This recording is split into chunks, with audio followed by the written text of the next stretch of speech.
ازيكم؟ انا كيرو دفعه ثانويه عامه سابقا 2023. الحقيقه انا كان نفسي وكان ده كان احد اهدافي السنه اللي فاتت، ان انا احاول اجتهد طول السنه علشان اعمل الفيديو ده. وانتوا كمان اي حد سواء في ثانويه عامه سواء في كليه معينه او اي حاجه لازم يجتهد ويحط في دماغه هدف ان هو يطلع يحكي قصته. مش حد مثلا هو اللي يحكي قصتك، لا انت اطلع احكي قصتك. ما اقصدش يعني ان انا وصلت لحاجه ما حدش وصل لها او عملت اللي ما حدش عمله، بامانه لا، مش ده قصدي خالص. انا الحمد لله جبت مجموع كويس، جبت 92 في النظام الجديد، ودخلت الكليه اللي كان نفسي فيها، دخلت طب بشري، طب اسكندريه. الحقيقه انا فتحت القناه دي زي ما نقول الرد الجميل، او ان انا كنت في ثانويه عامه يعني كنت بحب اسمع نصايح، بالذات الناس اللي اكبر مني او الدفعه اللي ورايا على طول، لان في النظام الجديد ما ينفعش يعني فرق السنين يبقى كبير قوي. فانا كنت بستفاد جدا من مثلا منى البلتاجي ومثلا مينا فيكتور، دول كانوا بيفيدوني كتير وانا في ثانويه عامه.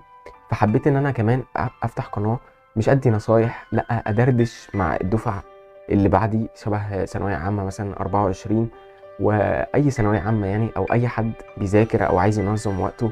برضو ممكن اتكلم على الكليه. زي ما قلت لكم، الحاجات اللي اثرت فيا في رحلتي في ثانويه عامه هي ان انا كنت بحب دايما اسمع الناس اللي اكبر مني، او بالذات الناس اللي انا واثق فيهم وواثق في ان هم حققوا هدفهم، او ان هم يعني روحهم حلوه. لان انت حقيقي في رحله ثانويه عامه دي هتبقى في رحله صعبه شويه، حبه فوق وحبه تحت، واكيد اللي في ثانويه عامه دلوقتي فاهمين كويس قوي الكلام اللي انا بقوله. الرحله طويله ومجهده وصعبه، ولازم بتحتاج حد يطبطب عليك طول الرحلة، أو حد ينصحك، حد أنت بتحبه وتحبه وتخلي عندك قدوة، حد ينصحك مين أحسن مدرسين هو أخد معاهم، حد ينصحك إيه أحسن طريقة مذاكرة، أحسن طريقة نفعت معاه، وأحسن طريقة هو شافها عند صحابه وزمايله، وهكذا. الحقيقة برضو أنا كنت بسعى طول الرحلة بتاعت ثانوية عامة إن أنا أوثق الرحلة. أنا كنت باخد صورة كل يوم، من أول يوم ثانوية عامة لآخر يوم ثانوية عامة، آخر يوم امتحانات.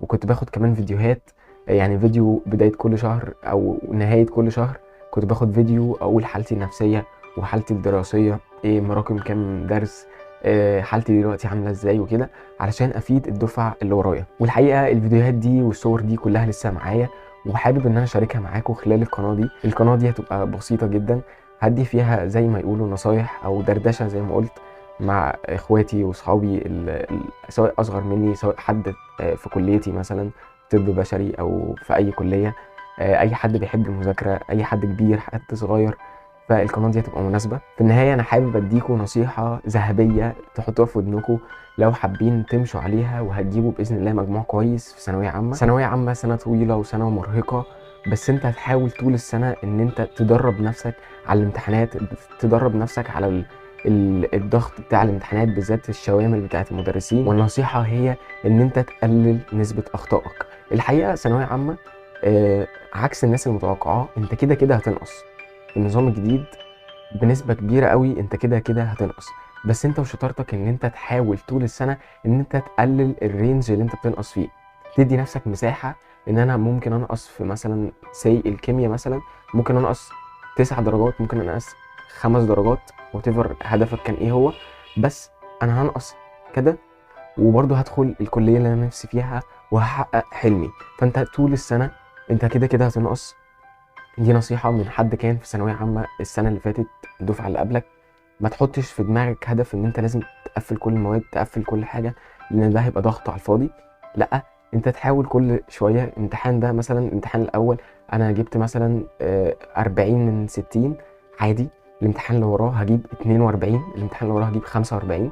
هتحاول طول السنه ان انت تقلل الرينج بتاع الاخطاء بتاعك، هكذا في كل المواد. دي النصيحه الذهبيه مني، ان انت تحاول تقلل الرينج ده، لان في النهايه صدقني هيبقى عندك رينج انت حاطه للامتحانات وللاخطائك في كل الامتحانات، وانت باذن الله مش هتعديه. وباذن الله انت لو جبت الليميت بتاع الرينج ده، الماكسيمم بتاع الاخطاء بتاعتك، برضه هتوصل للهدف بتاعك والكليه اللي انت نفسك فيها. وانا هبقى معاك طول الرحله اللي فاتت دي. انا كنت بحب الصراحه انظم وقتي، وبعرف انظم وقتي بابلكيشنز بقى على الموبايل، سواء بتخطيط وجداول. بعرف اعمل الحاجات دي، وكنت بحب اعمل الحاجات دي، وبحب اسمع نصايح الناس بتدي الحاجات دي. انا هبقى معاك زي اخ او صديق، يعني مش اي حاجه سوى كده. ومش عايز اقول لك نصايح عشان يعني لا مش نصايح، يعني هي دردشه واقبلها مني بمحبه بس على القناه دي. ده اول فيديو ليا، فانا مش مجهز حاجه قوي، مش مجهز سكريبت قوي، يعني بتكلم بدردش معاكم.